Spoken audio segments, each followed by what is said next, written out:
Most people think expensive beer automatically means better beer. It doesn't. The real difference between a $30 case and a $30 bottle has less to do with taste and more to do with what you're actually paying for. These are the 7 levels of Canadian beer, and where your money truly makes sense. Level 1. Ultra-mass domestic light lagers.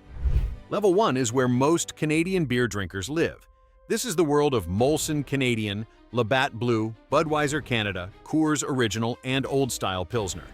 These brands dominate shelves because they dominate volume. Molson Coors and Labatt, owned by AB InBev, control the majority of the national beer market. When a few corporations control production at that scale, the goal becomes consistency in output, not character. These beers usually sit between 4.5 and 5% alcohol by volume. They are brewed with barley malt but also adjunct grains like corn or rice. Adjuncts lower production costs and lighten flavor. The result is clean, crisp, and very mild. Heavy filtration removes haze and most strong aromas. You are left with something neutral, cold, and easy to drink fast. That design is not accidental, it is intentional. Price drives this level. In most provinces, a 24-pack ranges from roughly $40 to $55 depending on taxes and location. On a per-can basis, it is one of the cheapest ways to buy alcohol legally. That affordability explains the popularity at sporting events, barbecues, and large gatherings. These beers are built for quantity. They are not built for depth. Flavor complexity is limited. Hop bitterness stays low. Malt sweetness stays soft. Nothing overwhelms me. Nothing challenging. The beer disappears quickly after each sip. That smooth, light body allows people to drink multiple cans without feeling heavy. From a business standpoint, that is success. Level 1 is not pretending to be craft. It is engineered for refreshment. It exists to be shared in large numbers. If your priority is low cost and wide availability, this level delivers exactly that. If your priority is flavor identity or brewing creativity, you will not find it here. This is beer designed to be cold, simple, and social. And if you think paying a few dollars more automatically means something dramatically better, the next level shows how branding can raise price faster than it raises quality. Level 2. Premium Domestic Upgrade. Lagers. Level 2 is where marketing starts working harder than the recipe. This is the space of Alexander Keith's Steam Whistle Pilsner, Sleeman Original Draft, and similar premium domestic beers. They sit right next to Level 1 on the shelf, but the price tag climbs. The message changes too. Smoother, craft-inspired, European tradition, heritage brewing. It sounds elevated. These beers usually stay in the same alcohol range, around 4.8 to 5.2% ABV. The brewing process is still large-scale. The filtration is still heavy. The goal is still clarity and consistency. The difference is positioning. Instead of being the everyday cheap option, these brands present themselves as the smarter choice, a small upgrade without stepping into true craft territory. Take Steam Whistle. It markets itself around a single Pilsner recipe and traditional methods. Alexander Keith's leans heavily on its Nova Scotia roots and long history. Sleeman highlights family heritage. These stories create emotional value. Emotional value justifies a higher price. In most provinces, a 24-pack in this category lands between $50 and $65. You are paying more, but the production scale remains industrial. Flavor does improve slightly compared to Level 1. There is often a bit more hop presence, a cleaner malt backbone, less metallic finish. But the structure is still built for broad appeal. No sharp bitterness, no bold experimentation, nothing that might scare off a casual drinker. This level exists for people who want to feel like they moved up without changing their habits. The beer is still light, still easy, still safe. It works at parties, it works at the cottage, it works at the arena.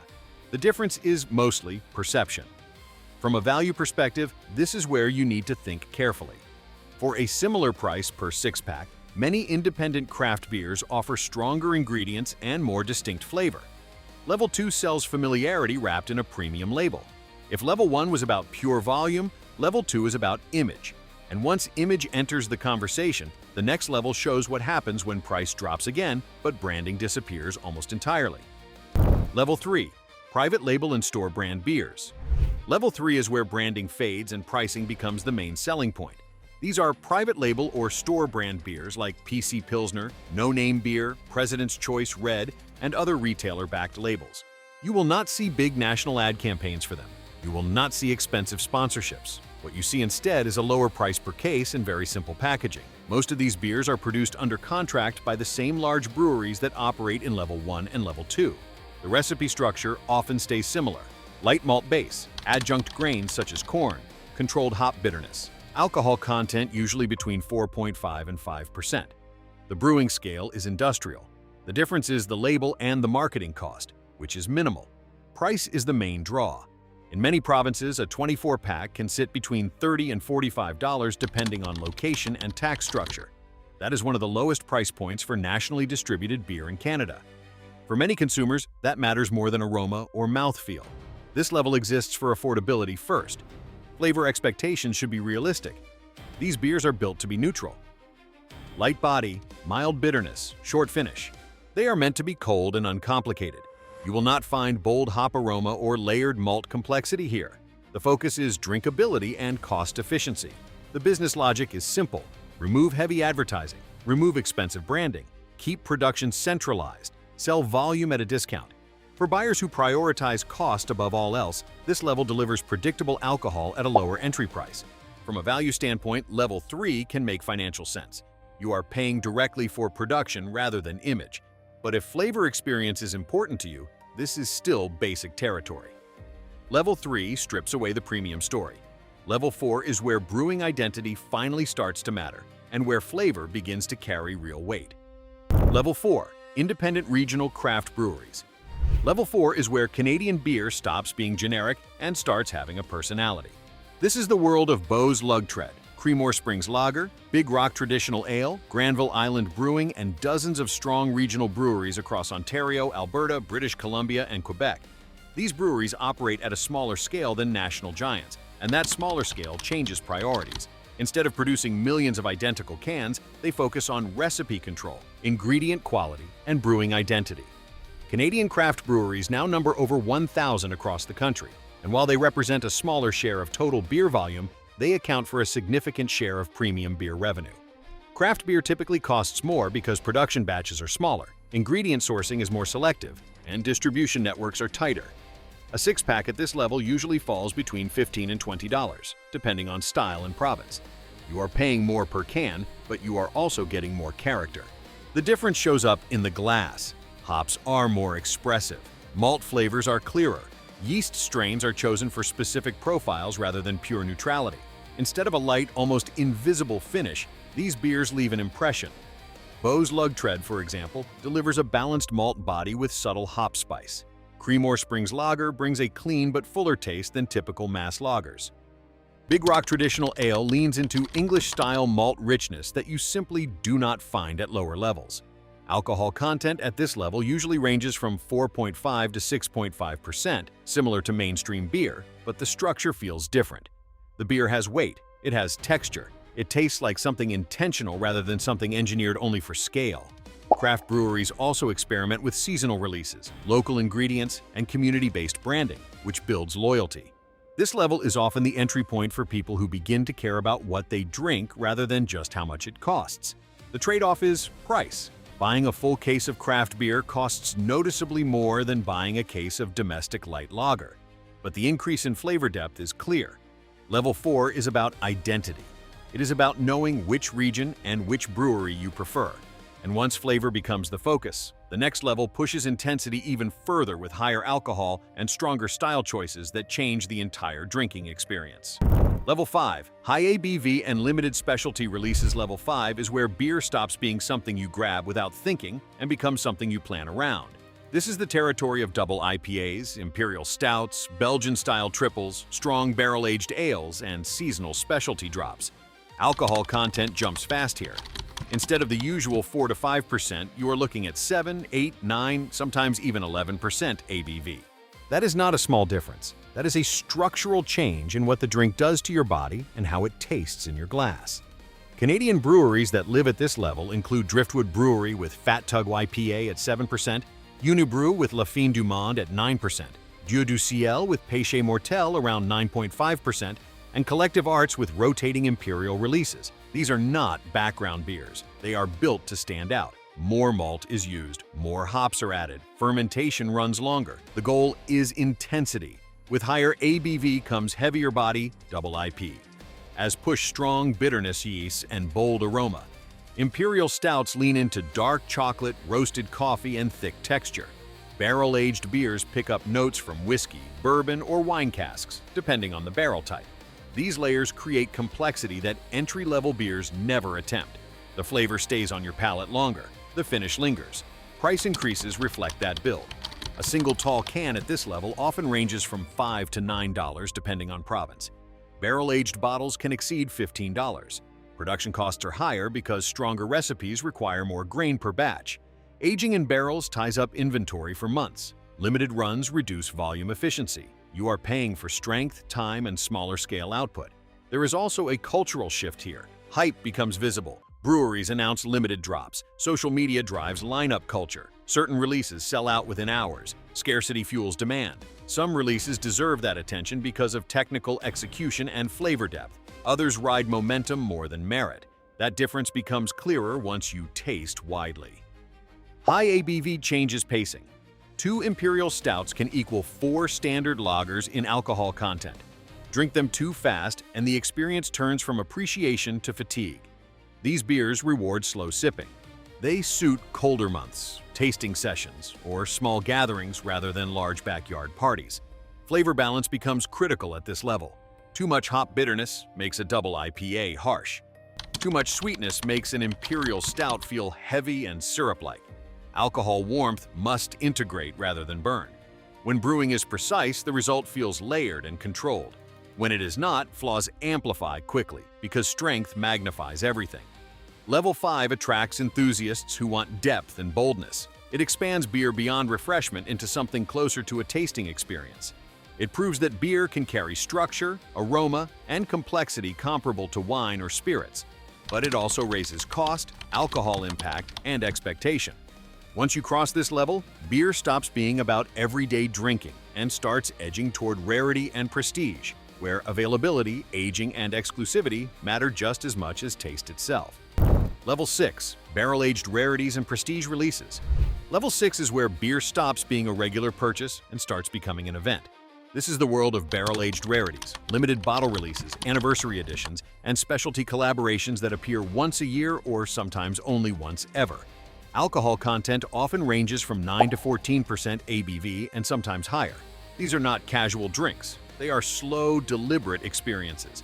Canadian breweries like Dieu du Ciel, Collective Arts, Bellwoods Brewery, Driftwood, and Unibrew have all released beers that sit in this tier. Think barrel-aged imperial stouts resting in bourbon, or Canadian whiskey barrels for 12 months or more. Think strong ales conditioned in wine barrels. Think anniversary bottles released in numbered batches. Production volume is small. Sometimes only a few thousand bottles exist, occasionally even fewer. Barrel aging changes everything. Wood breathes. It allows oxygen to interact slowly with the beer. The spirit that once lived in the barrel leaves behind flavor compounds: vanilla, caramel, oak spice, dried fruit notes. Over time, the beer absorbs those layers. That process costs money. Barrels are expensive. Storage space is limited. Aging ties up inventory for months or even years before a single bottle is sold. Pricing reflects that commitment. A 500 milliliter bottle at this level can range from $15 to $30, depending on scarcity and aging time. Some special releases exceed that. You are not paying for refreshment. You are paying for craftsmanship, time, and limited availability. Alcohol warmth is stronger here. The body is heavier. These beers are often described as sippable rather than drinkable. A single bottle can last an entire evening. Flavor intensity increases.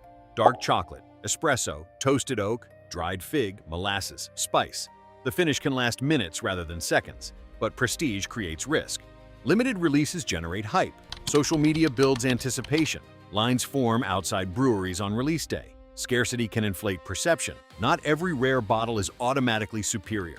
Some justify the cost through depth and balance. Others benefit from exclusivity more than execution. At this level, reputation matters, but tasting experience matters more.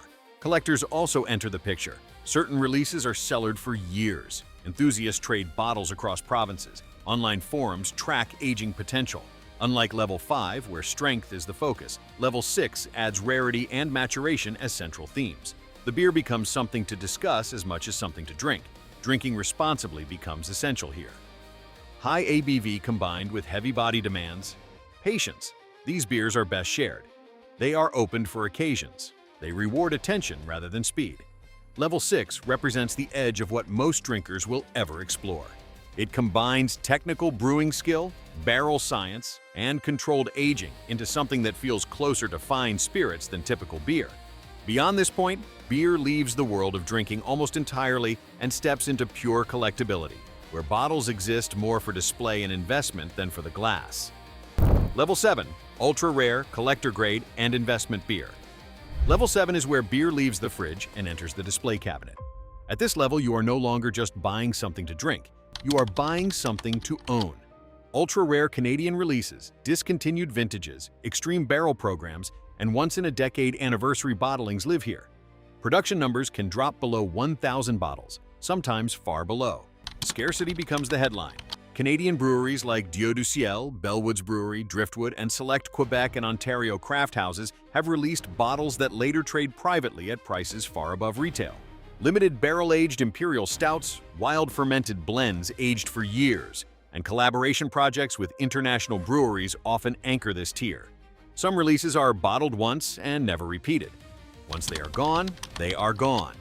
Alcohol content often exceeds 10% ABV and can climb toward 15% in extreme cases. These beers are built for aging. Dark malts, high sugar concentration, and strong alcohol create stability over time. Stored properly, some can evolve for 5 to 10 years. Flavors shift, harsh edges soften. Oxidation introduces notes of dried fruit, sherry, or toffee. That aging potential fuels collectability. Pricing at release can already be high. Bottles may start between $25 and $50. Secondary market resale can push values higher depending on rarity and demand. Unlike everyday beer, which depreciates the moment it leaves the store, certain Level 7 releases appreciate over time. That is rare in beverage alcohol, but it happens in niche craft markets. However, there is a clear reality at this level. Many bottles are never opened. They are stored in temperature-controlled cellars. They are traded online. They are displayed on shelves. For some buyers, the experience is ownership rather than taste. The beer becomes a conversation piece. This is also where diminishing returns become obvious. A $40 barrel-aged stout might deliver 90% of the flavor experience of a $150 rare release. The difference exists, but it is subtle. Appreciating that difference requires a trained palate and patience. Without that, the premium may not justify itself. Exclusivity drives perception. Limited bottle counts create urgency. Social media amplifies scarcity. Some breweries release numbered bottles to heighten collectability. That does not automatically mean better brewing. It means tighter supply. Buyers at this level need awareness. Prestige does not always equal superiority.